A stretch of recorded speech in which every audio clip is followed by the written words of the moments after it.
Wait a minute. Oh God, what is happening? Hello, everyone. In the middle of something working. Yes. So just a second, and I'll be there. There we go. Is it doing? What's happening right now? You look fine to me. It's not that. It is the audio recording the podcast, not recording. It's jumping the numbers. It's just going, telling that there's 15 minutes recording happening right now, which is not.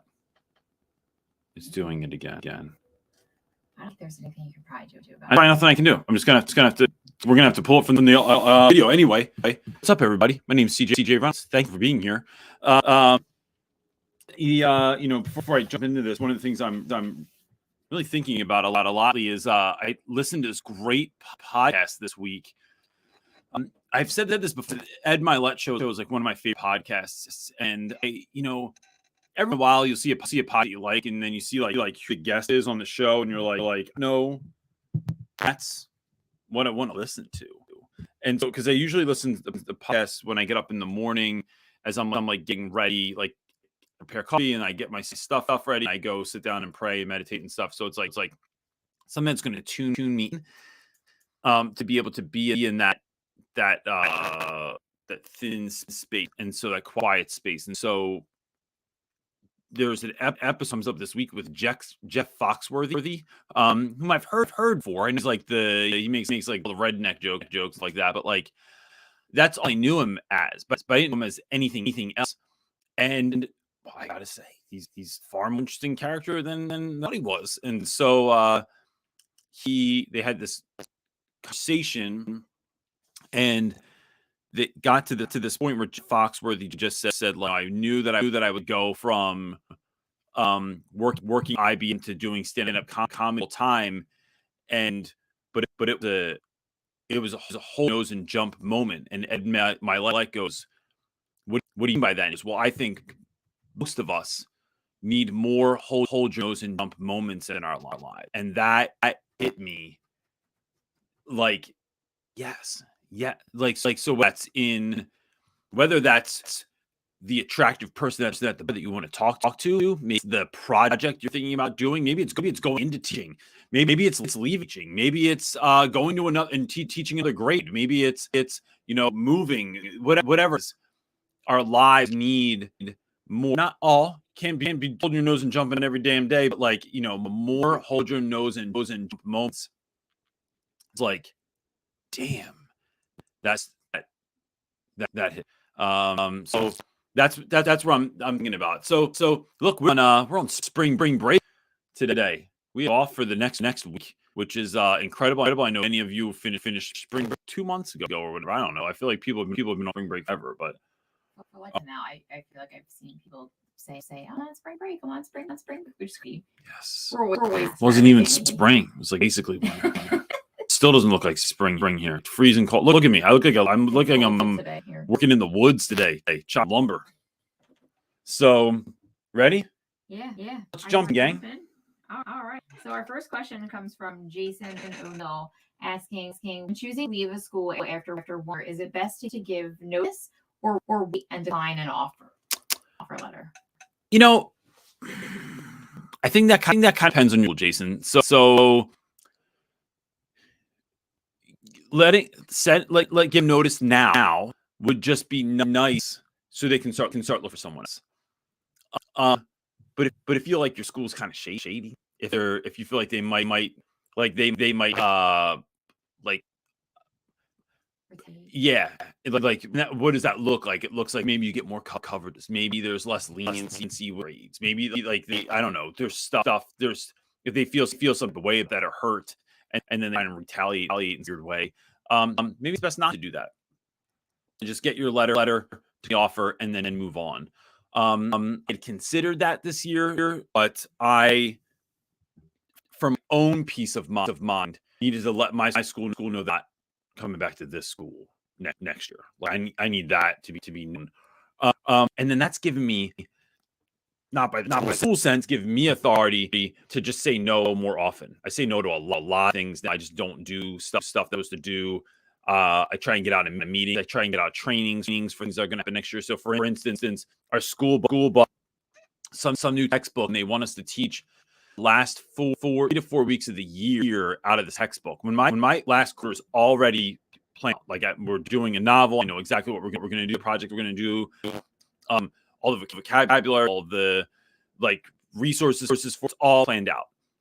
And then they just said like 2 days before break, oh, by the way, you're going to do this thing because we need to test it for next year.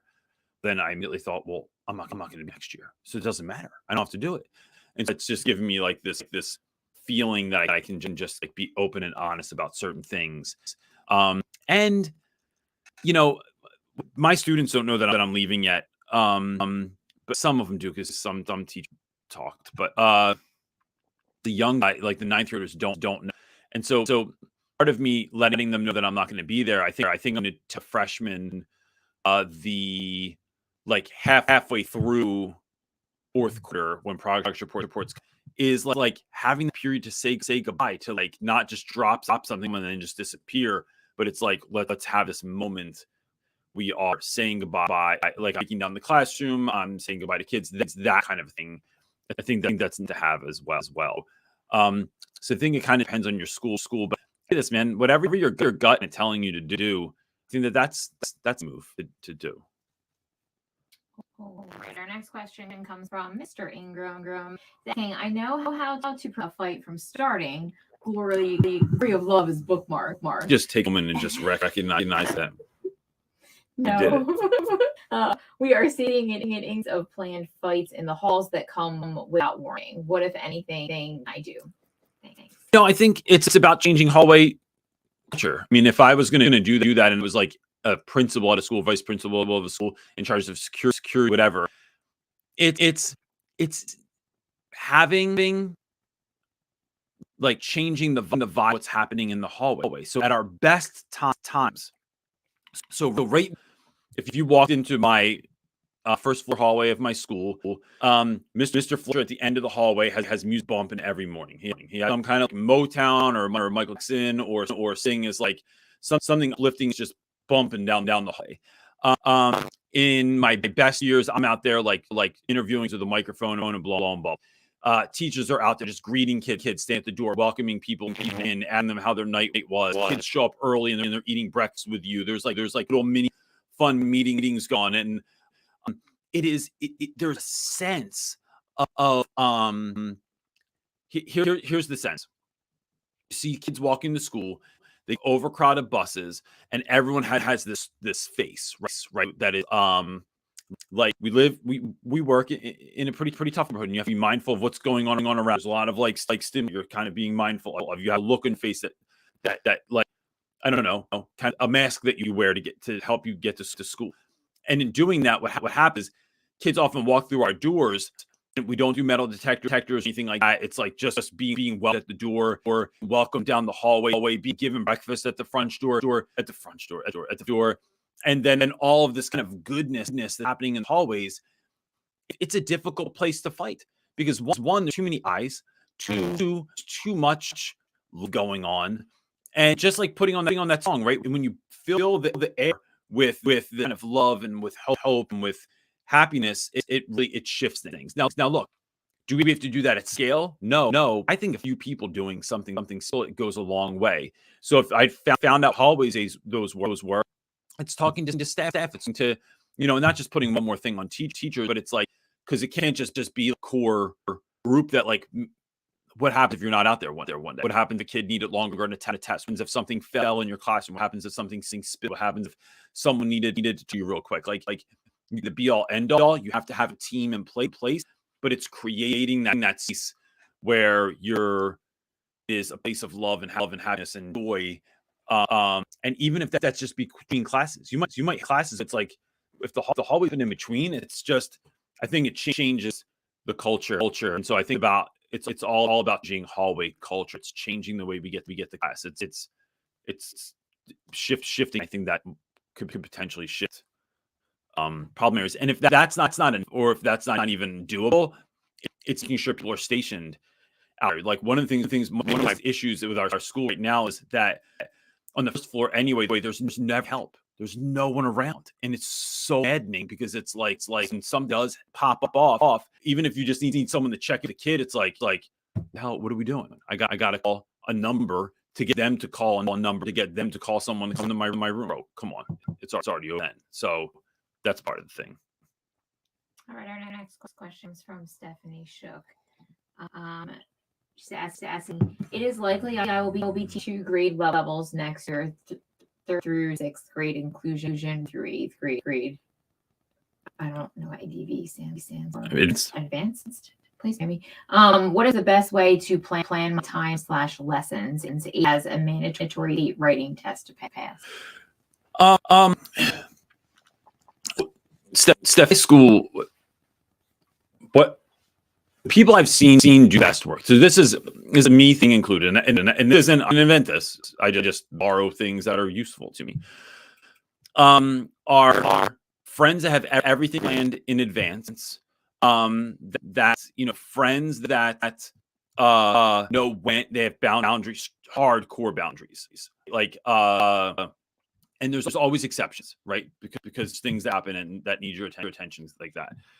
But it's when I look at my day, again, and when I'm at my best, I'm getting to school around 7:20. School doesn't start 8.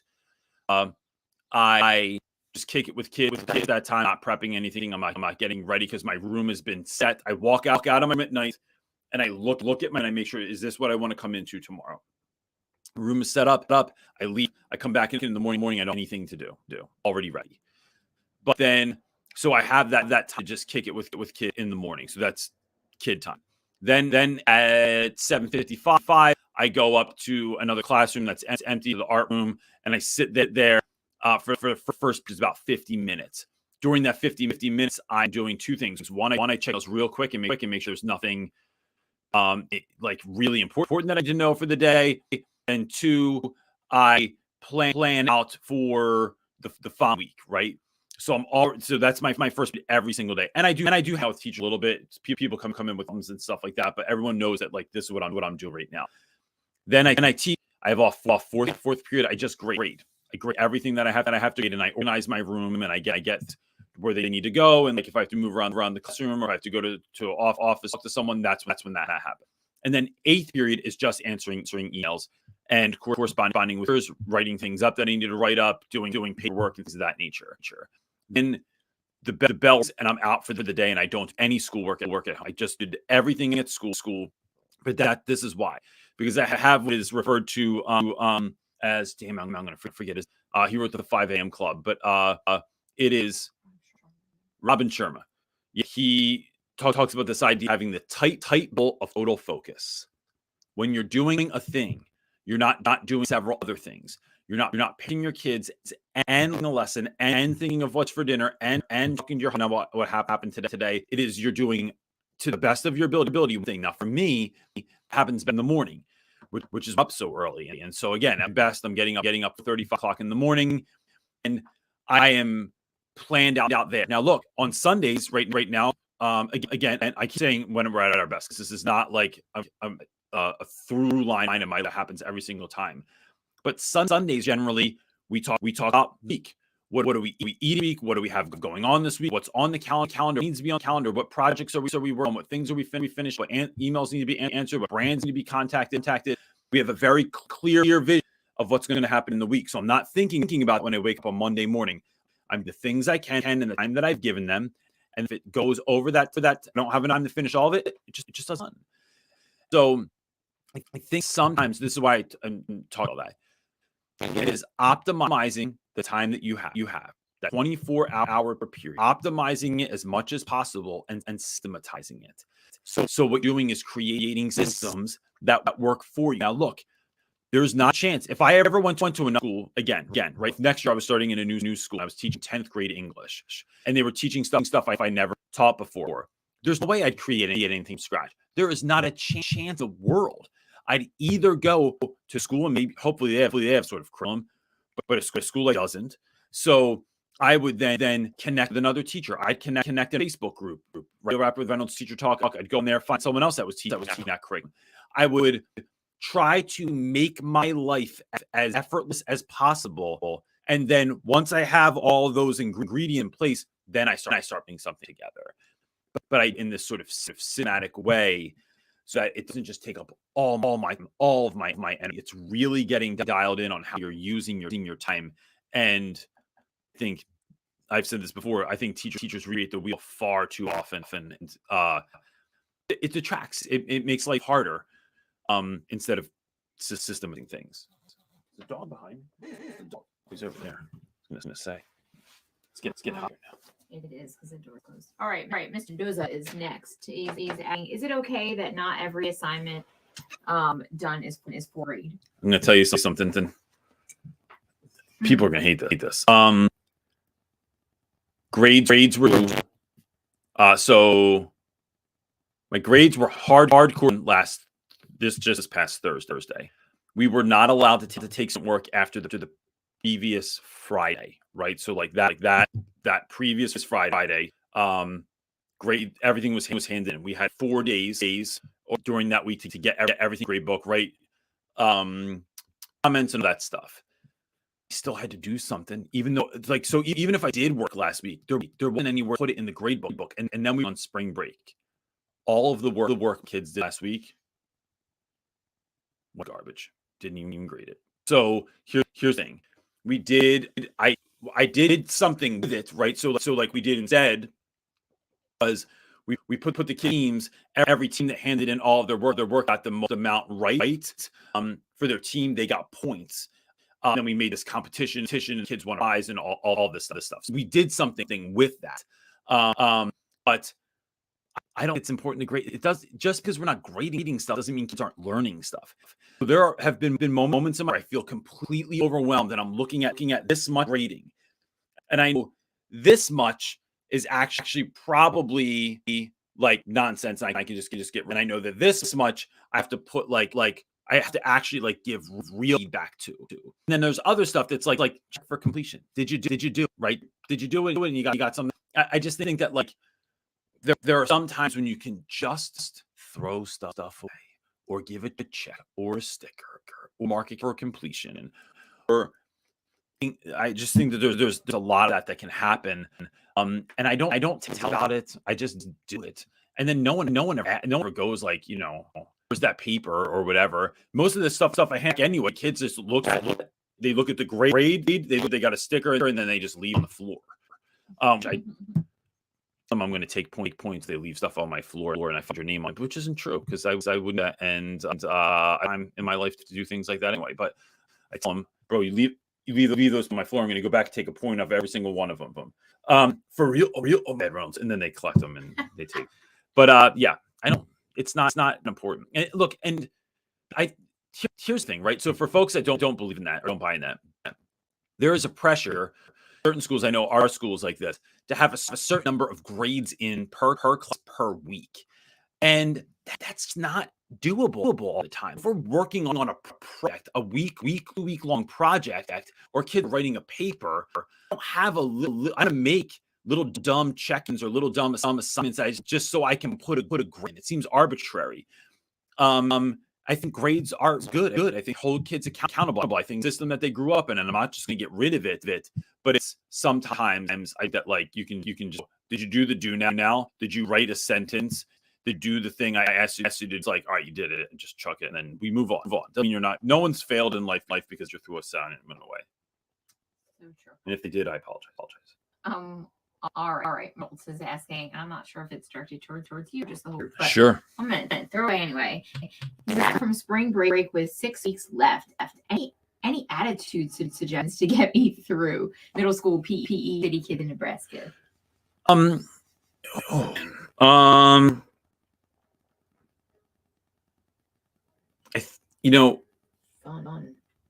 I think it's fun, but it's not. But I think when teachers err to the side of fun, so look, the thing, we all know that when you have students and when you live somewhere like Nebraska, right, which is not too from Philly, in that there's long, cold, dark years. Once it gets nice out, kids start waking up. They're just like, woo, oh, it's nice out. I'm going out. I'm not going to do do as much homework. They're a little. There's some days there's a lot more energy because it's like we've been inside all year, and I think still coming off 2 years of COVID. There were like all these. There like last couple of years, the spring hasn't maybe been the same for every kid, right? Like maybe thing limited, being able to go places, do stuff, be with friends, whatever could have been hijacked a little bit. So yes, fun.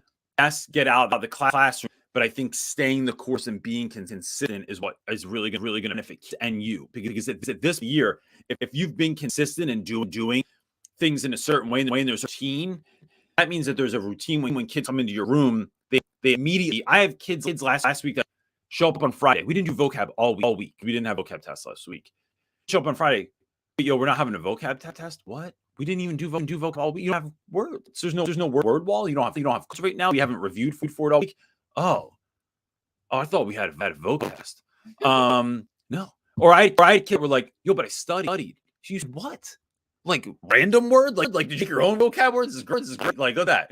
I'll those.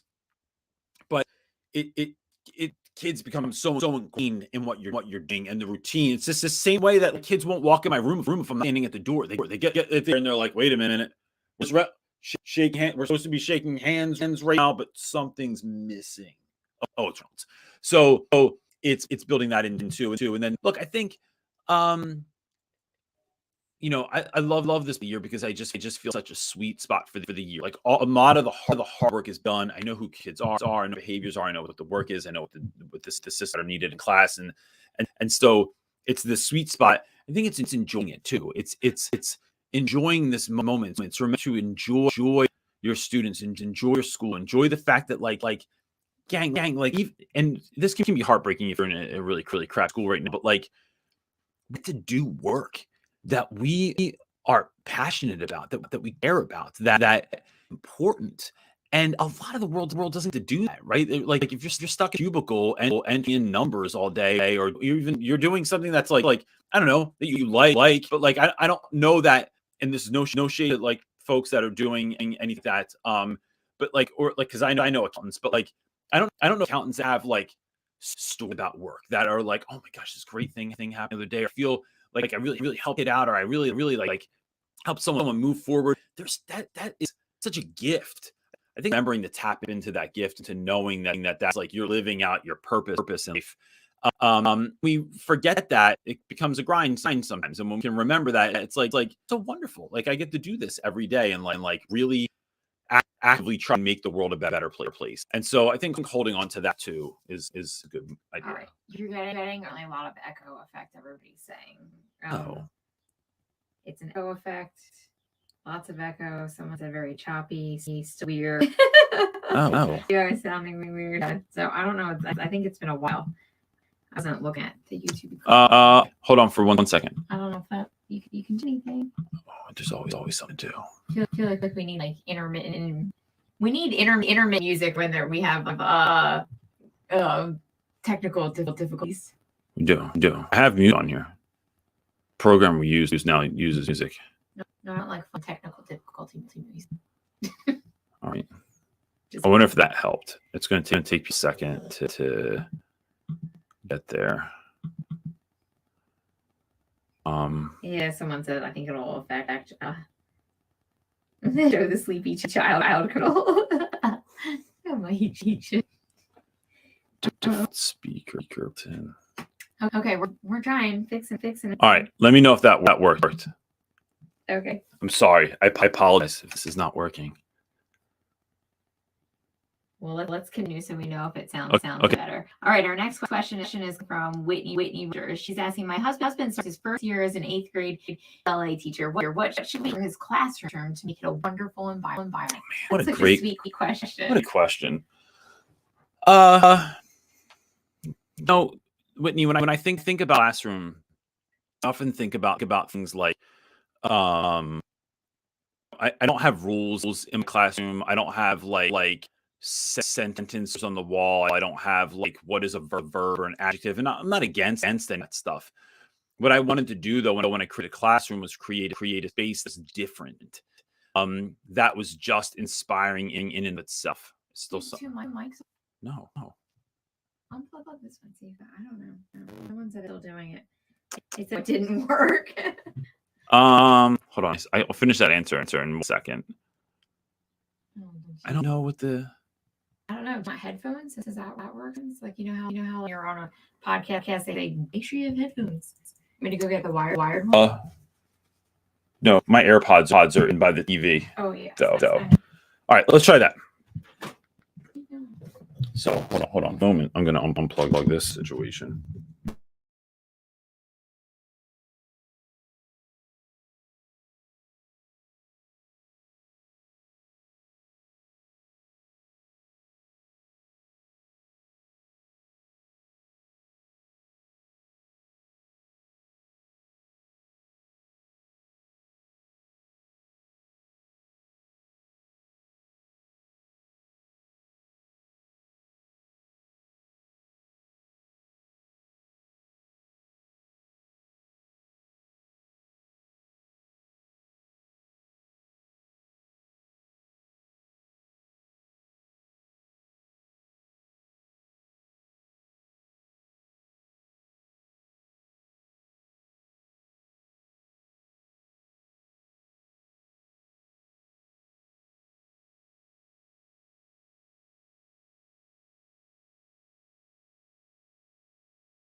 Is that better? Working? We'll see.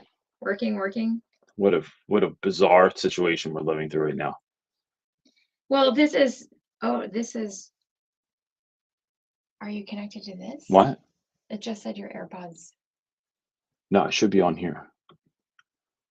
Oh, Yeah. they said yes. Okay, it's working. Audio, great. Okay. All right, perfect. All right, so all right, Whitney Rogers gets the longest answer of the entire thing. It took 30 minutes to answer this question.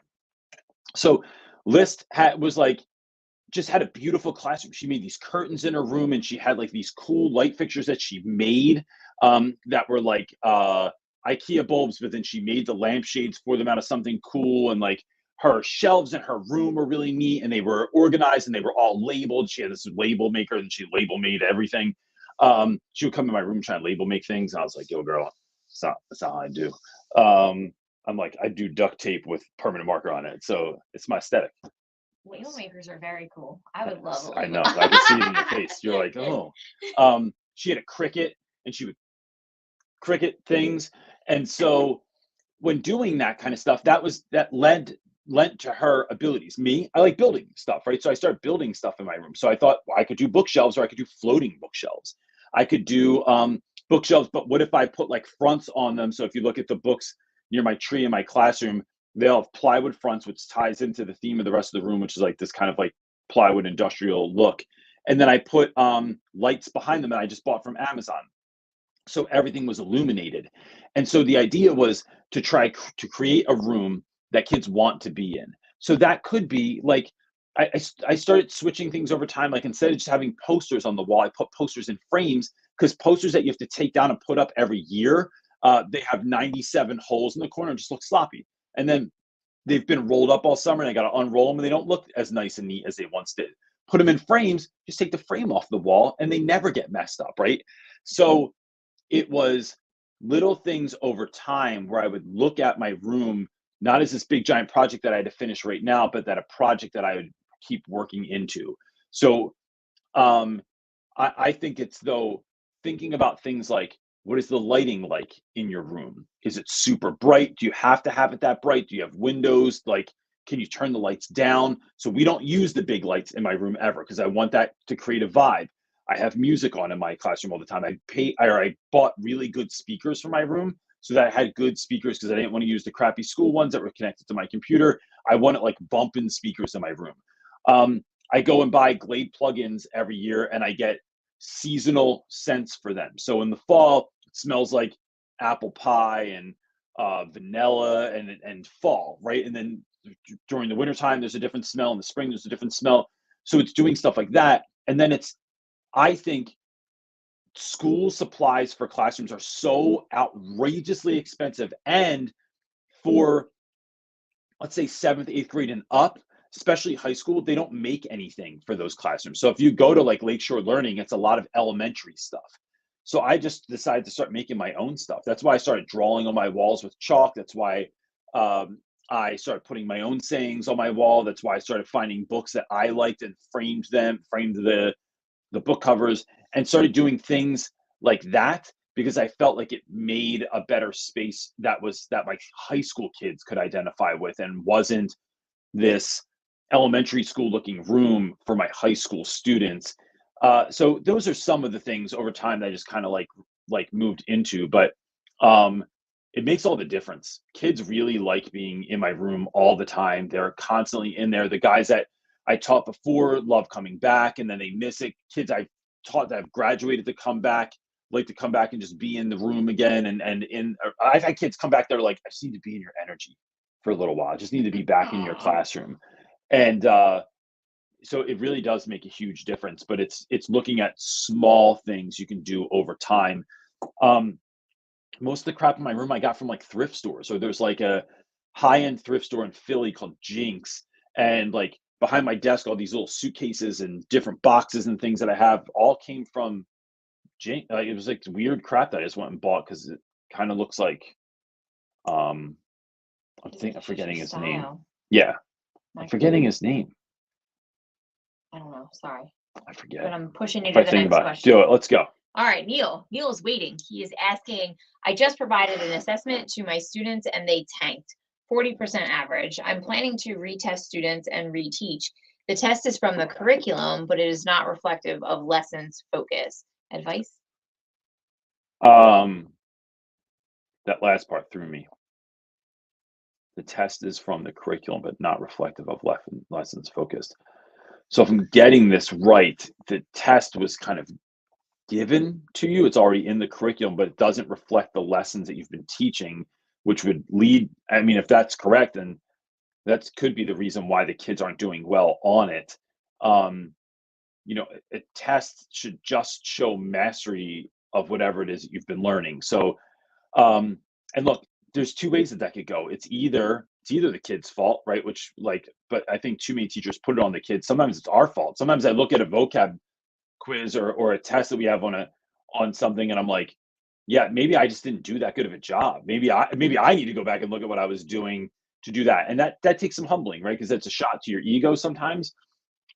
But I think it's a good idea to like go back. I think it's important to talk to kids about the test. It might be important to talk to kids about, hey, look, average percent is a 40%, right? Like, or average score is a 40%. What happened? If you were going to do it again, what would need to change? And you have to really push on that, because some kids will be like, I just didn't study, or they'll just like, it's just some kind of like blow you off answer.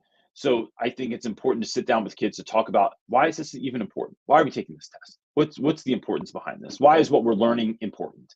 How are ways that you learn?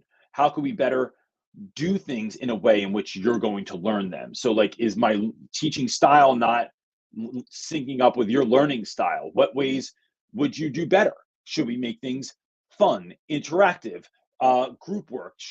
Would you rather do stuff like on your own, and you need that to help you? So it's about trying to figure out how your students learn. Looking at the test is like, this is where we're getting to, like it's a physical fitness test. But look, I mean, if the marathon is the test, we learn marathons to do well in a marathon by running, right? There's other sort of like cross training that you have to do to be able to like stay strong and not wear your body out in the same way every day. But like, it's, maybe there's mini tests that get us to the big test. Maybe it's learning how kids study or absorb information in a better way, so that you can show mastery when they get there. So like, you're really toning it into like what actually works for students. But that's a couple of, this would be a really good one, Neil, to like, if I knew what had happened, what the lesson was, what was going on there, that would probably help me answer this question better. But from this, that's kind of where I'm going. I'm curious as to if anyone else in the comment section has a question. So Neil is on here, his profile. I don't know if they can see each other's profile pictures. Probably not, right? It's probably not useful when I say that. What you see on that screen. Oh, do they? So if you see on the screen now, If you can find Neil and you have some information for him or some ways that like maybe this happened to you and what you did and how you found success, that would be awesome. Yeah, I see people responded to him in the Cool. comments for sure. All right, Luke is up next and is asking, applied for a ninth grade ELA position for fall, interview process including teaching a sample lesson. I'm thinking of teaching a poem / leading a group annotation. Advice on how to spice up the lesson. So that's a great question. So, Neil, when I think of what do people want to see That was in Luke. Luke, what did I say? Neil? Neil. That was the last person. That My was- bad. My bad, Luke. So what do people want to see in a sample lesson? You want to try to hit a lot of look, a sample lesson is not even indicative of how you would do a typical lesson. What I feel like is like a typical lesson is any album from any band, right? It's the really strong songs, it's the slow songs, it's upbeat, it's introspective, it's whatever it is, right? But the sample lesson is kind of like the concert, right? We're going to put all the greatest hits on one thing. So we're going to try and hit a whole lot of different points in many ways to show what we're capable of, right? That's how I think of a mini lesson.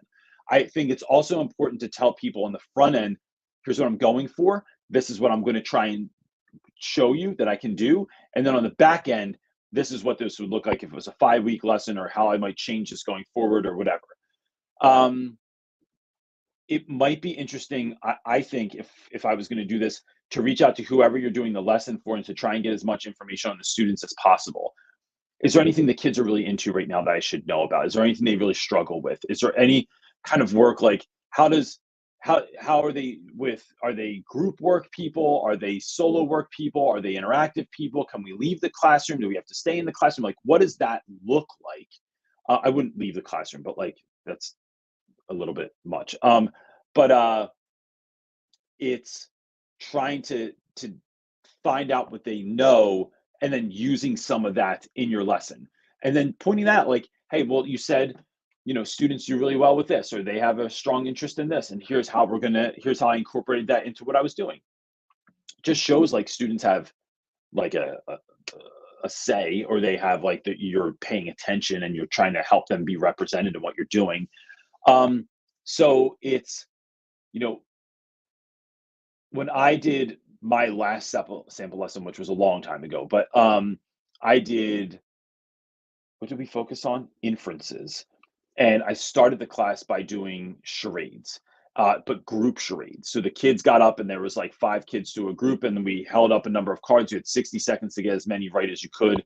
And then the kids had to act something out while one student sat down and had to guess what it was that they were doing. Then we did a small thing on, like I talked about what inferences were. We watched a really short Pixar video. I still do this lesson now, but like we did watch a really short Pixar video. It was about 5 minutes long. And we had a class, kids wrote down some inferences. We had a conversation around like what inferences were and what that looked like, things of that nature. Then we read a story together, made inferences based on the story. And then I told like, hey, if we came back in tomorrow, here's how this would happen. So I think it's for me, it's like having students represented in what you're doing. It's trying to do some level of group work. It's trying to do some level of student choice in there. That goes really far. It's pacing yourself, asking questions and waiting a second before you answer. You don't want to just answer real quick, like just because you're nervous and you feel like it's been a long time, knowing that kids are processing things. It's when kids are potentially being classroom management issues, even if it's not a really egregious thing, walking over and redirecting students, not calling on the same kids all the time, not calling on the same 3 kids that have their hand up all the time, but calling on someone else. But look, I think overall, it's knowing that you only have a small amount of time to do a really great thing. And then it's, I think, being able to explain what you were doing and explain how this would move going forward. And everyone knows you're nervous. Everyone knows that this is nerve wracking. Everyone knows that this is not indicative of like what your whole class would look like over a year. You're giving them a sampling of things that you're doing. All right. Next is It's Only Angel, and there's a couple parts. So let's start. Part 1. Reynolds, you're a mad lad. Last week you said my woo-woo something formation. Reticular activating system. Oh my goodness. How are you supposed to spell that? Would get me a job. Then Tuesday I got a cold email invite to interview, did it Friday, and I'm back for demo lesson Thursday. I don't want to be cocky, but I take a lot of your advice and feel confident about an offer. The school seems good, but it's my first interview ever. If I get it, how will I know if it's the right fit? That's it. All right. You said there was a lot of advice. So. I wanted to make sure. Look at Angel. He's over here being a manifester. You know what I mean? Yes. He's making things happen. When we went out last Sunday, like we went out and after we had that conversation about like looking for what it is that you want and expecting it to show up. Yeah. I remember whatever store we went to, we pulled right up and there was like it was like the first park. I was like, so my parking spots have to be in the first 3. I'm not parking beyond 3. Oh my gosh, I meant to send you a picture, text, but I must have forgotten. I went to the mall, the Cherry Hill Mall with the kids, and I got the second parking spot. Yeah. I was like, oh, look at right, because we always go first 3. It's got to be in the first 3. We're not parking, otherwise, whatever. So I love that so much because it really works. If you go to the interview, one of the things, Angel, you have to think about is that is you're interviewing the school also. Does this feel like a place you want to be, not just a place that's going to give you a job, right? And look, I get that, right? I get like when you just need a job, when you feel like maybe you live in a neighborhood where there's not that many opportunities and like this is a good commute for you and whatever. But if you have the ability to have some say, to have some choice in this, not feel like this is what's given to me, so this is what I'm going to take, it's so important to feel out whether or not this feels like a place that's right to you. How do y'all feel about teacher autonomy? Where are we with that? What's your 401k situation? Do you match what people give? What is the expectation for teachers outside of school hours and on weekends? What is the expectation for teachers over the summer? What is how many preps do you have? So how many different classes are you teaching? How many periods a day are you teaching? Are there other duties involved besides teaching? So if I have a prep, am I also doing lunch duty? If I have off at the end of the day, do I get to leave at 3:20 at the end of the day, or do I have to do bus duty or safety corridors or whatever? What does a typical day look like for a teacher here? What time do you have to be in? How often do we have meetings? When are trainings? What a PD look like? It's asking things that you want to know. And I think that puts you on offense instead of defense too. And so it's asking those sorts of questions and then answering them to the best of your ability and really being honest. Don't give answers that are not about who you are, right? And I think it's also conveying, one of the first things I tell my students every single year, the first day of school, is how much I love my job and how thrilled I am that you're here. I'm actually excited that you're going to be in my class. This is going to be awesome. And I love doing this work. So I think going into a teaching interview, you might think that they already know that, right? Or they just want to know, they might seem a little cold or they're not that warm or inviting. It's like, listen, before you all even start, thank you so much for having me today. I think your school's wonderful. And I've seen these things in the news or on the internet and this is a great place. I'm excited to even have this conversation with you because I love this work. I'm so excited to that I get the honor to work with young people and help, them grow into the kind of human being that they're meant to be. And so I'm, before we even get started, I just want you to know that that changes the whole vibe to hey, how are you? Oh, so from Philadelphia. Oh, you're an Eagles fan. Oh yeah, I love the Eagles. And that kind of regular conversation. It's no, let's start this off on fire because I'm stoked to be here and this is gonna be awesome. And I hope that this works out because I would love to be a part of your community here. And so I think that that's it. And then look, I've said this 100 times. Write a note, handwritten, no matter if you have sloppy handwriting or not. When you leave, chuck that thing in the closest mailbox. It's already written. There's already a stamp on it. Thanks so much for having me. I appreciate your time. I had a really wonderful experience. That's going to push you to the top of their list in at least, and maybe that you're not the greatest candidate, but you're the most memorable candidate because you actually took time to write something that means something, and then it's gonna make your name stand out. All right, our next question comes from Hannah. She's asking, interested to hear what your year looks like. I'm in UK teaching years 7 to 11, and we have one term novel, one term Shakespeare, one term poetry, one nonfiction, etc. Does it work like that in the US? So Hannah, up until now, I have been had complete autonomy in the classroom, mainly. Like there was a group of books I could pick from. There were other books I could bring in, and so my books have changed over the years, but it is, and then that is changing, right? Next year we're going to our school, that the school that I'm at now. Part of the reason I'm leaving is that they're going to scripted lesson plans. They're having a third party create a pacing guide for them, and that pacing guide, I am so certain, will not be mindful of my kids that are on extremely low reading levels and abilities that are different from the average high school student. So like kids that have a lot of learning differences and things of that nature. So that's part of the reason I'm not staying. But up until now, we read every unit I make 5 weeks, right? I feel like it's a good amount of time to get through something. It gets me until this year we had trimesters, so there are 3 trimesters. So I could fit like 2 5-week two 5-week units in. So we would read the Odyssey first 5 weeks. That also took a little bit longer because we did oral tradition and we did ghost stories. And then we would do Shakespeare, which was freshman read Merchant of Venice. That was another 5 weeks. And then we would talk a little bit about hip hop and music in there too, because kids get so caught up in like, why does Shakespeare have to talk like that? And I say, well, in 500 years, if you think anybody's going to have any idea what Snoop was talking about in the 2000s, you're mistaken.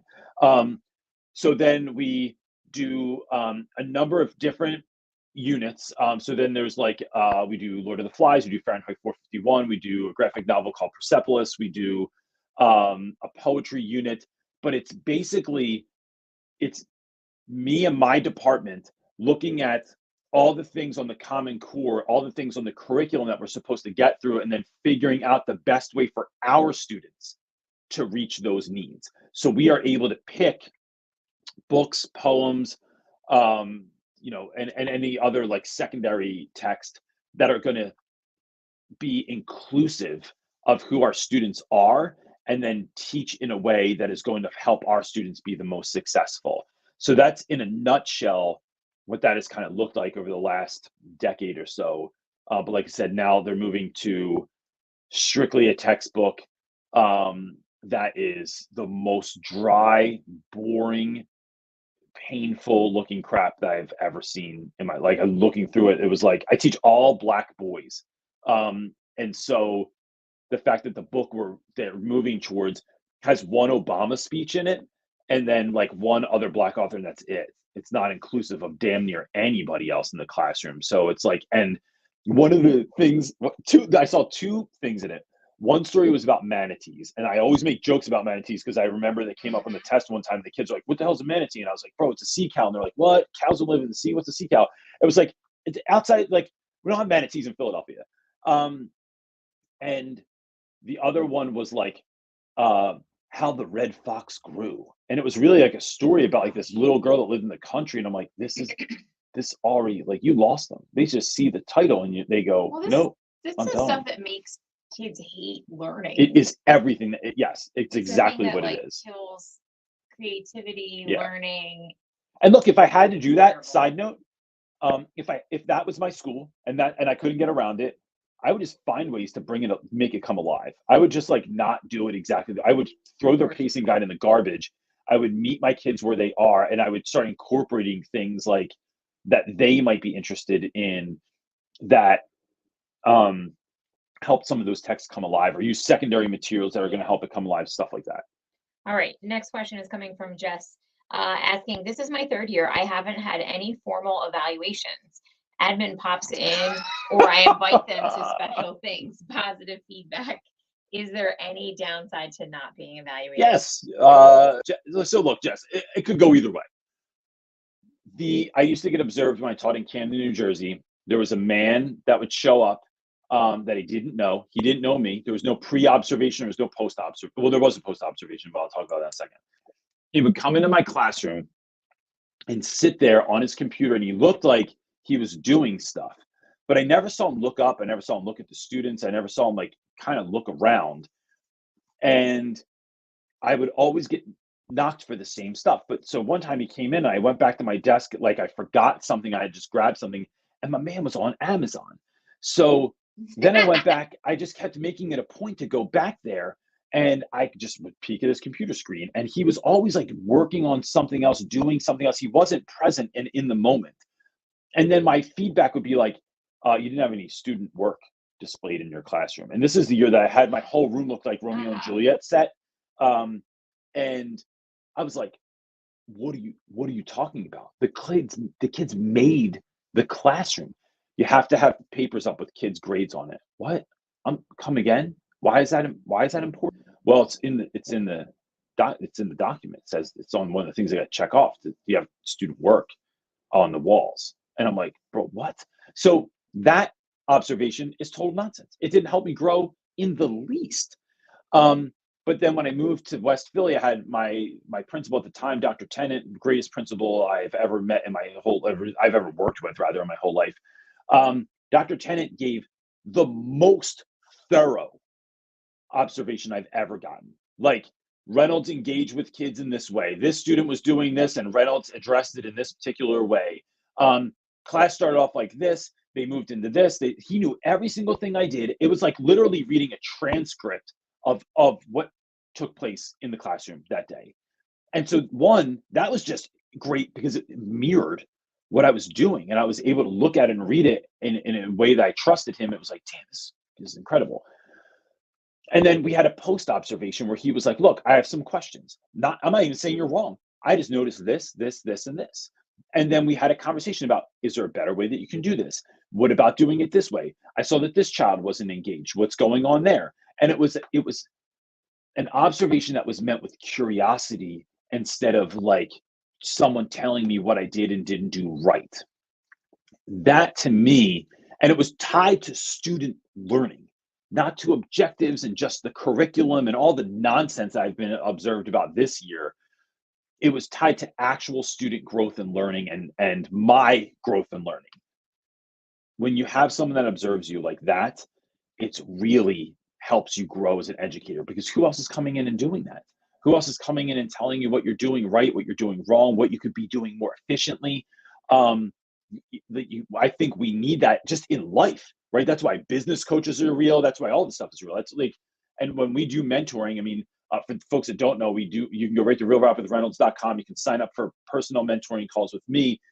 And, our goal is to help teachers be the teachers they're called to be. So it's like looking at what you're doing, looking at how you can shift those things, or sometimes it's just acknowledging that what you're doing is you're on track, right? You're not seeing the fruit of your labor yet, but know that you're doing the right things. Keep moving forward with that, and you'll keep growing and changing and all of that. So I think that those are definitely the benefits. But if you have someone that sucks, then it's worthless anyway. Be glad that you're being left alone. Yeah, it's like, all right, good. All right. Our next question comes from Ann Wilson. We have a preschooler who has hurt teachers and students and throws furniture. The director refuses to address it, blames the teacher, and the parents won't respond to the teacher. Any suggestions?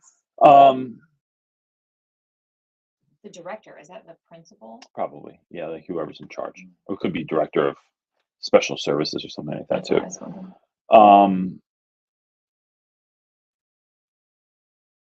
It's a great question. I'm sitting with this for a moment because I'm really thinking how I have had to navigate. So this year, I don't have anyone that's violent, but it's hard when you're dealing with a preschooler though also, right? When you're dealing with a preschooler that's acting like this, there's a reason. Children just don't just behave like this, but yeah, it's hard without a parent. You need a parent to write in the way special education works. You need the parent to write into child study team or the teacher or the school to request services or an evaluation. to start. The teacher can't request it, and the teacher through legally can't really tell the parent like, hey, you should request services, so it's really hard when it's like the hands are really tied in this. What do you do? For a preschooler, right? I know. That's the tricky part, because it's high school. I'd go to I got to work with my team. We're going to come up with a plan of action for this. Even as a preschooler, I don't know if there's someone that can help, if there are so I have Meeks in the hallway, right? My man Meeks, I can just text him. He comes onto my room. We handle stuff. I don't know if preschool has that, if that's a resource that they have. But the other thing I'm concerned about is that the concern is not just for that young person that's having the tantrums and acting out; it's for the other kids in the classroom as well, right? So what's going on in their lives? To be real honest, I think sometimes there's nothing you can do in your classroom, and if those other avenues aren't working, I just find that the squeaky wheel gets the oil, and it's writing all the emails. And if that doesn't work, it's going to the next person and the next person and the next person. And it's all comes, and if you catch flack for that, which I've gotten before. I was gonna say, that's so hard. Look at in our school district, we've had teachers who stood up or pushed for students or whatever, and they were completely retaliated with again by the school. So when Brody's teacher or Marley's teacher went to a board meeting, and the new superintendent was there, who was lunatic, and for real, I'm not throwing that around lately, folks. I'm not just talking derogatory terms or trying to. This guy was unhinged. So she got up and spoke, and it was very eloquent.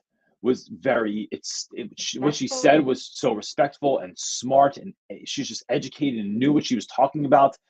And she had been with a co-teacher for, I don't know, a dozen years, and they moved her to a class took her to another school in the district, put her in a class that was all the kids that they pulled, all the kids that had real behavioral issues, they used to shove them in this one room with a para that would sleep in the back. And that became her new class. And you know what? I bet she even crushed that class. Well, she did. I talked to her about it, and she said he thought that would ruin her. But she said, I already had those are previous students, because she moved up in school. So she's like, I've had all of these students from elementary. She goes, and I loved them all in the relationship. She goes, this is no sweat for me. It was an easy pivot for her. But regardless, it still happened. The fact that even happens in schools is crazy. But I think when you write about those things, when you contact folks about it, when you move up the chain of command, what you're doing is you're making it about kids. This isn't, I'm having a problem with a kid, this isn't working. It is really documenting everything.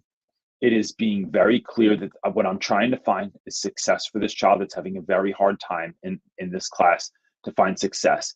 And then being open to suggestions. So what you're doing is being curious. I'm wondering what we're doing to meet the needs of this child. I do this all the time. I piss everybody off. But you know what?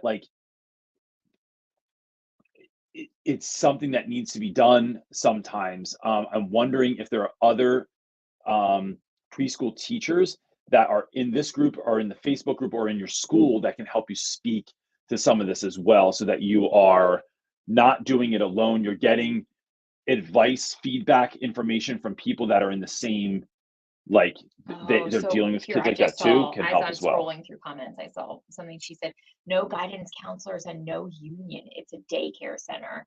Oh, so that really puts you in a different position. It gives you, you're a daycare center. Essentially, it's going to come down to, I feel like the child's just not a safety, and it's a safety hazard, and they boot people for that because it's a daycare. So it's not like a school where they have to go there, right? A daycare is a different, that's how I think of a daycare. I'm not sure in this scenario. So are there even services that exist for something like that?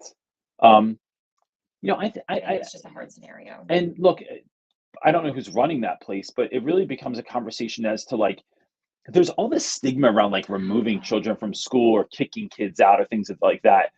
But it's really a conversation, I think, sometimes around is this the best place for your child, right? We want to put your kid in a place where they're going to get their needs met. And our school for instance, just doesn't meet the needs of every school. No school does, not for every single child. So it's what class, what teacher, what environment, like where can we help you to be so that you're getting all the best stuff that you can get. And so there was a couple of things in the comments. Someone, Trish said, having maybe the preschool teacher could invite the parents into the classroom so they can observe. That's a great one, but it's hard if their parents aren't participating. Yeah, or if they're working, right? If you're dropping them off, yes. so you can work. Yeah.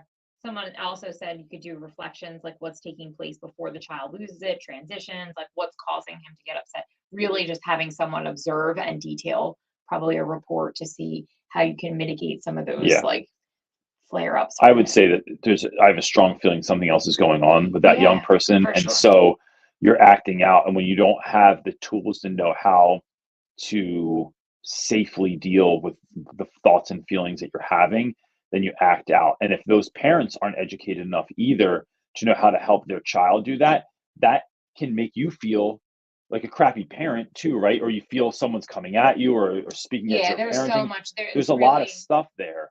There's only so much you're able to do, it sounds like, and like that in your position, unfortunately, because you need parent support and there's a lot happening. Yeah, best of luck.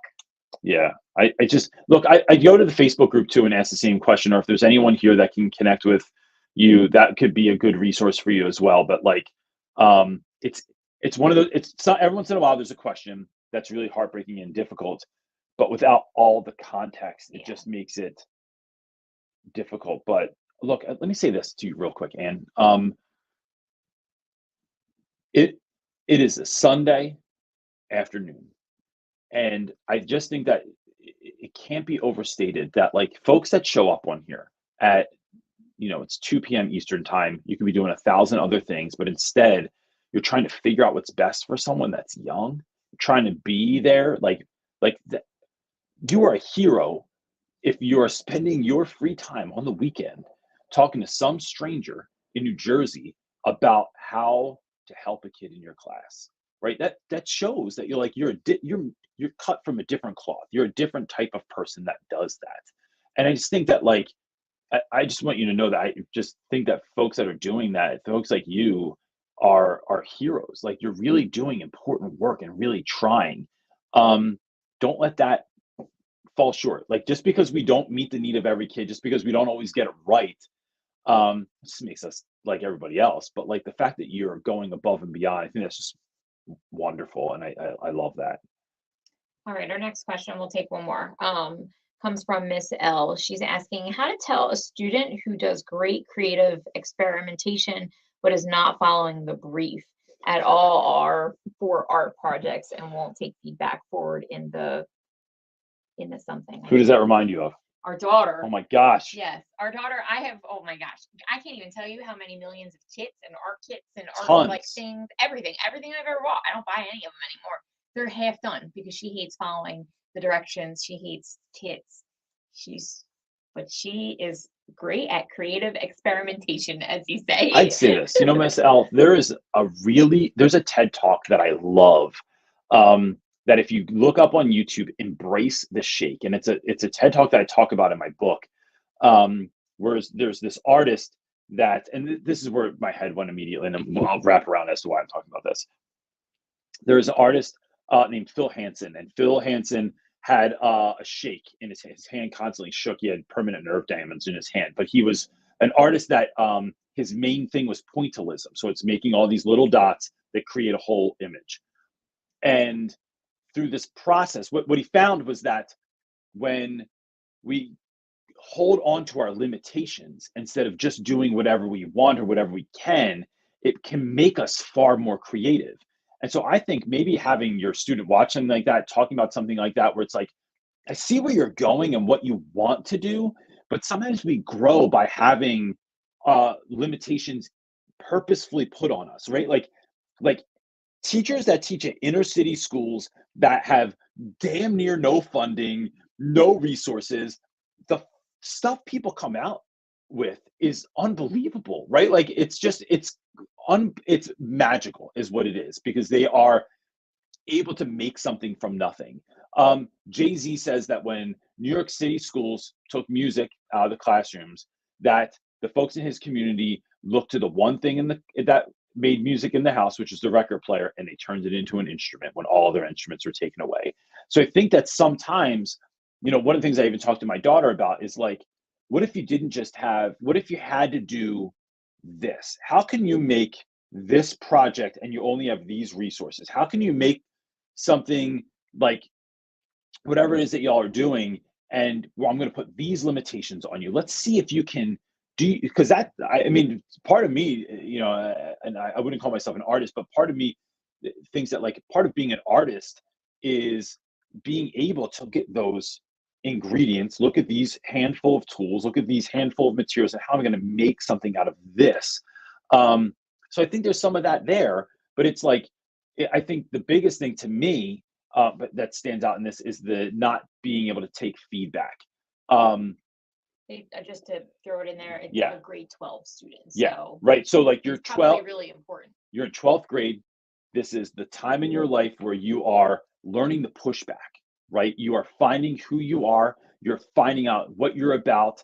And maybe there's a level of confidence and maybe there's a level of ego in there too, because you've had some success. You're pretty good at drawing. I don't need to hear from you. I don't need to take. It's like when I grew up and there were kids that wouldn't take lessons. I can create something even better. Yeah, I taught myself how to play drums. I don't need lessons. And it's like I took lessons my whole life. I don't think I'm better. Like I had someone to bounce ideas off of, someone that helped me with my technique, someone that helped me like go further to listen to music I wouldn't normally listen to. It expanded my horizon. There's something to that, right? But so, I think that it's finding a different way to connect with that student so that you're pushing them, shifting them, changing them, helping them grow, but you have to make that attractive, so that they're seeing that what they're doing is actually getting better. So I think maybe this is about you too, Miss L. Maybe this is about you looking at the curriculum, looking at the projects and figuring out, all right, what can I do for this kid that would be difficult, that would stretch them, that I could critique them on, that they wouldn't be able to do this on their own. Like they would have to get help to do this, or they'd have to go, like they'd have to stretch themselves to be able to do this. I think it is a task that is for you as well as the art teacher, and coming out of that space to figure out what are you going to do with that. And I know that's your question. I know that's what you're kind of leaning to that, like what you're looking for. I think the other thing is getting to know that child. Where are they coming from? What kind of art do they want to do? Where do they want to go? Like, so like if you want to be an artist, what kind of artist do you want to be?